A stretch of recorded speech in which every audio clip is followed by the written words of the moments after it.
Lors de cette rencontre du comité de veille du ministère de l'Éducation nationale, un seul point à l'ordre du jour, définir les modalités d'accompagnement de la reprise des cours prévus le 2 juin prochain.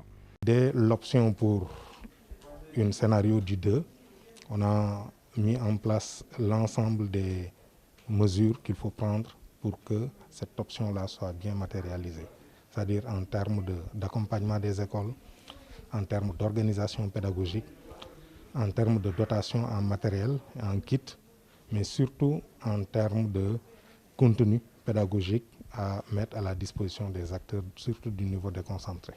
Nous en avons discuté les modalités d'évaluation et nous avons envisagé en rapport avec aussi les autres ministères, le ministère de l'enseignement supérieur, mais aussi le ministère de la formation professionnelle pour définir un agenda des évaluations.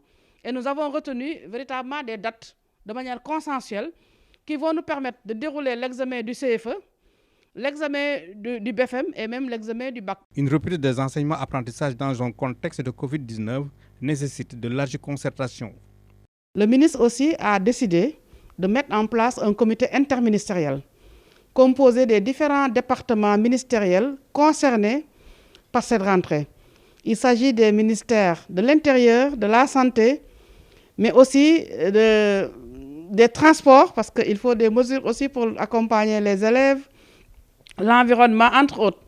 Donc d'impliquer tous les départements ministériels pour accompagner et préparer cette rentrée. À l'issue de la rencontre, une feuille de route est élaborée. Tous les acteurs et partenaires du système éducatif sont invités à s'impliquer davantage pour rendre opérationnelle la décision du président de la République.